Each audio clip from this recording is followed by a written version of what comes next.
Hello everyone and welcome to IFAS। आज जैसे कि आपको पता है हम आपके साथ शेयर कर रहे हैं सक्सेस स्टोरीज CSIR नेट क्वालिफायर्स की। अपनी सक्सेस स्टोरी शेयर करने के लिए हमारे साथ आज जुड़े हैं सुमन साधु खान। तो सबसे पहले Suman, welcome to our channel thank you ma'am. And many congratulations to you. आपने CSIR नेट फिजिकल साइंस का LS क्वालिफाई कर लिया है, तो बहुत बहुत बधाई आपको। Thank you. तो आई वुड लाइक कि आप पहले अपना एक इंट्रोडक्शन दे दीजिए हमारी ऑडियंस को, अपने बारे में थोड़ा बता दीजिए। जी, मैं तो वेस्ट बंगाल से हूँ। एक्चुअली क्या है, मैं एक्चुअली मैंने इस एग्ज़ाम मतलब के इस जो एग्ज़ाम क्वालिफाई किया है, तो ये मेरे के लिए पहले बहुत ही हार्ड मतलब के, क्योंकि अभी मेरा तो थोड़ा सा एज कुछ हो चुका है। अब तो आपको तो मालूम है, दिख रहा है मुझे। तो एक्चुअली क्या है, ये थोड़ा सा हार्ड मुझे दिखा पहले पहले पहले जब मैंने इसको क्वेश्चन, अभी अभी क्या होता है, क्वेश्चन स्टैंडर्ड क्या होता है, वो जब मैंने देखा, तो उसके बाद मैंने एक्चुअली फ्रैंकली स्पीकिंग आप लोगों का जो, मैंने तो आप लोगों से ट्यूशन नहीं लिया, लेकिन आप लोगों का जो बुक्स है, जिसको जिसको मैंने पढ़ा, और ये जो बुक है, मेरा मतलब कि मेरा जो मानना है ये अच्छा है। उसमें क्या है, प्रिंटिंग मिस्टेक है वो तो होता ही है, कोई भी ऐसे कुछ होता है, लेकिन उसमें जो क्वेश्चन कलेक्शंस है, और वो मुझे जितना लगता है कि वो, अगर कोई स्टूडेंट सीरियसली उसको, मतलब कि मैं एक सर्विस करता हूँ इसलिए मुझे इतना टाइम नहीं मिला, लेकिन आपका जो बुक है वो मुझे मतलब कि मुझे थोड़ा जितना भी टाइम हम निकल सकते हैं थे, मतलब कि 10 और 12 डेज का एक प्रिपरेशन मैंने लिया था। तो इस 10-12 डेज का प्रिपरेशन में आप लोगों का जो बुक्स है, जो फिजिक्स कंसेप्ट का जो बुक्स है, वो मुझे बहुत अच्छा लगा। वो मुझे हेल्प किया। क्वेश्चन तो ऐसे क्या है, इस बार तो थोड़ा सा मतलब कि इतना हार्ड नहीं हुआ था क्वेश्चन, तो मतलब कि इजी था।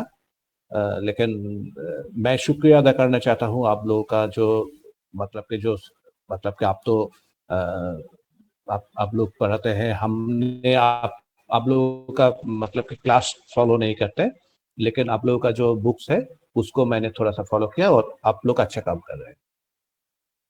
जैसे कि आपने बताया आप जॉब करते करते आपने पढ़ाई की, तो काफ़ी सारे जो होते हैं एस्पिरेंट्स वो ऐसे ही होते हैं कि वो जॉब करते करते side by side CSIR net का प्रिपरेशन करते हैं। तो आप कुछ बता सकते हैं कि किस तरीके से यहाँ पे टाइम मैनेजमेंट ने आपको हेल्प किया, या आप किस तरीके से जॉब और प्रिपरेशन दोनों को यहाँ पे मैनेज कर रहे थे। देखिए क्या है, यहाँ पर जो मतलब टाइम तो हम लोगों के पास बहुत सारे होते हैं, लेकिन अभी क्या है, अभी जो मतलब कि हम लोग जितने भी फोन यूज करते हैं, मतलब कि फेसबुक वगैरह, व्हाट्सएप वगैरह और इंस्टाग्राम वगैरह, इसका टाइम अगर हम हटा दें, तो जॉब के बाहर भी, मतलब कि मैं बहुत दूर, मेरा जो जॉब है मेरा घर से बहुत दूर है, मतलब कि 95 किलोमीटर है। मैं जाता हूँ 95 किलोमीटर, उसके बाद फिर लौट आता हूँ। तो जितना टाइम मुझे मिलता था, उसमें एक्चुअली मैं पढ़ाई नहीं कर, तो फिर मैंने थोड़ा सा, जो मेरा जो छुट्टी का दिन था, मतलब कि जो जो छुट्टी होता है, नेशनल हॉलीडेज वगैरह, संडे होता है, सैटरडे होता है, तो उसमें मैंने थोड़ा सा मतलब के प्रिपरेशन लिया, और उसके बाद मेरा जितना, मतलब कि अगर इसमें नहीं होगा, मैंने छुट्टी लिया था 1 वीक के लिए। तो वो मुझे मतलब कि बहुत हेल्पफुल हुआ। तो अगर अगर कोई चाहता है कि इसको, मतलब कि इसको, इस हडल को मतलब कि ये इसको क्रैक कर सकता है, तो उसको पहले वो चाहत बहुत मतलब के मायने रखते हैं। अगर आपके पास वो चाहत है, तो टाइम खुद मैनेज हो जाता है। यस, डेफिनेटली अगर मेरा आपको हिंदी चाह। मेरा हिंदी मेरा हिंदी बहुत अच्छा नहीं है, मेरा तो बंगाली लैंग्वेज मेरा मदर टंग है। तो मैं जितना you can speak in English expression में, as well, like we don't have problem if you want. Actually if you actually are comfortable in actually English I you am, can. no, no, no, no, no. Actually, I am not comfortable in English too, but थोड़ा जो जितना भी मेरा हिंदी मतलब के, जितना वो थोड़ा सा दिक्कत होगा, लेकिन मैं थोड़ा सा बल मतलब के तो कह लेता हूँ। Okay okay, no issues. Like मुझे समझ में आ रहा है आप जो भी बोल रहे थे। आई एम श्योर ऑडियंस भी समझ पाएगी कि आप क्या मैसेज कन्वे कर रहे हो यहाँ पे। और मैं अब हाँ जानना चाहूँगी आपसे कि जैसे आपने बताया टाइम मैनेजमेंट के लिए कि अगर आपकी इच्छा है तो आप डेडिकेशन के साथ, हार्ड वर्क के साथ कंसिस्टेंटली आप करोगे तो डेफिनेटली एलएस क्लियर हो जाएगा। तो आपका हाँ, फ्यूचर प्लान। मतलब के देखिए, यहाँ पर जो हम जो थ्री कैट मतलब के जो तीनों तरह क्वेश्चन है यहाँ पर, उसमें तो पहली जो कैटेगरी है वो तो कोई भी कर सकता है। मतलब कि वो तो थोड़ा मतलब कि उसमें फिजिक्स का साथ उतना कनेक्टेड नहीं है वो जो क्वेश्चंस है। तो मेरा जितना एक्सपीरियंस हुआ है, अगर आप 90 के आसपास आपका मिल जाता है तो आपको एलएस मिल सकता है। अभी क्या है, इस बार तो थोड़ा सा नंबर बहुत ज्यादा मतलब के हुआ है, काट ऑफ ज्यादा हुआ है। लेकिन जो 90 मिलने के लिए आपको लगभग फाइव फाइव नंबर का जो क्वेश्चंस है उसको आपको 8 और 9 क्वेश्चन तो ठीक ठाक करना पड़ेगा। और जो 3.5 नंबर्स के जो फुल मार्क्स के जो क्वेश्चंस है उसको भी लगभग 10 11 तो कर ठीक ठाक करना पड़ेगा, तो फिर हो जाएगा, कोई दिक्कत नहीं। ओके। और फिर फिजिक्स के आपकी क्या स्ट्रैटेजी थी? मतलब आपने कोई कौन से सब्जेक्ट्स को ज़्यादा टारगेट किया था या ज़्यादा वेटेड सब्जेक्ट जो आपको लगता है कि इन देखिए देखिए सब्जेक्ट से मैं ज़्यादा क्वेश्चंस देखिए आते मैंने हैं मैंने एग्जाम में? मैंने मेरा जो स्ट्रेटेजी था वो ऐसे था कि मुझे मालूम था कि ये जो मुझे मतलब कि लगभग 20 क्वेश्चंस आंसर करना है, तो फिर मुझे तो 20 चैप्टर कंप्लीटली पूरा करना होगा। फिर उसके बाद अगर हम 30 40 मतलब कि जितना भी फिजिक्स का चैप्टर है, अगर हम 50 मतलब कि लगभग 50 चैप्टर्स को अगर अच्छे तरह से पढ़कर जाता है तो फिर वो काम आसान हो जाता है। क्योंकि जैसे कोई भी मतलब कि कोई मायने नहीं रखता है कि आप क्वांटम मैकेनिक्स पढ़ रहे हो, कोई मैथमेटिकल फिजिक्स पढ़ रहे हो, मतलब कि आपको 50 चैप्टर्स का अनुभव रहना चाहिए। अगर आपको लगभग 50 चैप्टर्स का अनुभव है तो फिर वो जो मतलब कि जो आप कर सकते हो, तो लगभग अगर मुझे जितने एक्सपीरियंस हुआ है कि 40 भी चल जाएगा। मतलब कि अगर 20 आंसर करना है, 20 क्वेश्चन को आंसर करना है, तो वो कुछ किसी ना किसी चैप्टर से आएगा। तो अगर आपको पास मिनिमम 40 नंबर टॉपिक के पास के आपका प्रिपरेशन रहता है तो अच्छा होगा। ओके। तो जैसे कि आपने बताया कि मिनिमम क्वेश्चंस जो चाहिए उनको प्रैक्टिस करो और जो प्रैक्टिस कर रहे हो वो अच्छे से करो। एग्जाम में जो है वो हाँ मत हाँ करना। हाँ हाँ। वो ज़्यादा मतलब कि इम्पोर्टेंट है। जो चैप्टर आप पढ़ो तो उसको कंप्लीट करके पढ़ो। क्योंकि अगर आप छोड़ देते हो वहां पर कुछ कुछ भी, तो वो क्वेश्चन आ जाता है, तो फिर आप दिक्कत में हो गए। अगर एक ही चैप्टर आप पढ़ के वो एग्जाम दे रहे हो, उसको उसको जितना भी आप मतलब कि आप पढ़ सकते हो उसको पढ़ो।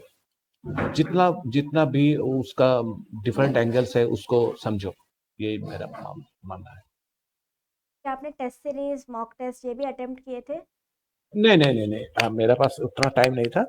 मैंने फटक से फॉर्म फिल अप किया, और उसके बाद जितना भी टाइम मिला, थैंक्स गॉड के वो एग्जाम थोड़ा देर में हुआ। मतलब कि ये तो अगर दिसंबर में होता तो मैं प्रिपरेशन नहीं कर सकता। तो फिर उसके बाद थोड़ा सा डिले हुआ, इसलिए थोड़ा सा मुझे मतलब कि मौका मिला। तो मैंने मैंने जितना मतलब कि मेरा जितना मतलब कि 10 12 डेज, मतलब लगभग 12 डेज का मैंने सॉलिड प्रिपरेशन लिया था। तो अगर जो बच्चे लोग हैं जो पढ़ना चाहते हैं, हम समझते हैं कि अगर वो एक मिनिमम 2 मंथ्स का एक प्रिपरेशन लेगा, और उस 2 मंथ्स में अगर 50 चैप्टर वो कंप्लीट कर देता है, तो उसका आसानी होगा। मतलब कि उसको तो क्या है, एक्चुअली क्या है, मुझे जो परसेंटेज मिला है उसमें क्या है, मुझे मैंने सिर्फ मेरा तो जेआरएफ नहीं मिल सकता था, इसलिए मैंने जेआरएफ के लिए मैंने अप्लाई नहीं किया था। मैंने सिर्फ ओनली पीएचडी और एलएस के लिए अप्लाई किया था। इसलिए मुझे जितना परसेंटेज मिला है, तो उसमें मेरा मतलब कि मैं ओबीसी कैंडिडेट हूँ, और उसमें क्या है, उसमें जो 45% का जो कट ऑफ मार्क्स है ना, एलएस जेआरएफ का, उसके उसके उसके उसके उसके भी ज्यादा मेरा मार्क्स है। लेकिन मैंने जेआरएफ मतलब कि एप्लीकेशन सिलेक्ट नहीं नहीं किया किया। है, इसलिए मुझे जेआरएफ ने, हाँ जी हाँ। ओके। तो आपके फ्यूचर प्लान्स क्या है, क्या रखा है? एक्चुअली क्या है, मैं ये इसलिए किया, मैंने पीएचडी करना चाहता हूँ। मेरा एक दोस्त है जो एक यूनिवर्सिटी में पढ़ाता है, तो उसके अंडर में एज ए पार्ट टाइमर मैं उसके पीएचडी उसके under. Okay, thank you so much Suman, joining with us and sharing your experience. और जो बच्चे देख रहे हैं वो लोग काफ़ी आपसे हेल्प मिलेगी, और जो बच्चे ऑलरेडी लाइक काफ़ी लोग होते हैं जो जॉब के साथ साथ प्रिपेयर करें, तो उन्हें भी अब समझ में आए किस तरीके से टाइम मैनेजमेंट और क्या स्ट्रैटेजी उन्हें यूज़ करनी है अगर उन्हें एलएस या जेआरएफ क्वालिफाई करना है। Thank you so much once again and many congratulations. And okay okay, और मैं अभी शुक्रगुजार हूँ कि आप लोगों का जो बुक मुझे मिला था वो मुझे बहुत हेल्प हुआ। मैं दिल के मतलब कि अगर बच्चे लोग देख रहे हैं मतलब कि वो समझ सकते हैं कि ऐसे कुछ होता है कि ये मैं दिल से कर रहा हूँ। इसमें कोई मतलब कि उन लोगों तो मैंने नहीं नहीं पहचाना था, उसके साथ मतलब कि आईएफएस के कोई भी मैंने ट्यूशन ले लिया, लेकिन मतलब कि उस आप लोगों के साथ मेरा कोई कनेक्शन नहीं है। आप लोगों ने मुझे फोन किया, मैं भी जितने मतलब कि मैं भी थोड़ा सा मुझे अच्छा लगा। मैं जितने भी मेरे मेरे साथ कनेक्टेड फ्रेंड्स है, स्टूडेंट्स है, उसको मैं बोलता हूँ कि आपका जो बुक्स है वो स्टडी करें, वो अच्छा है। Thank you so much and wish you all the best for your future. Okay, thank you. Thank you.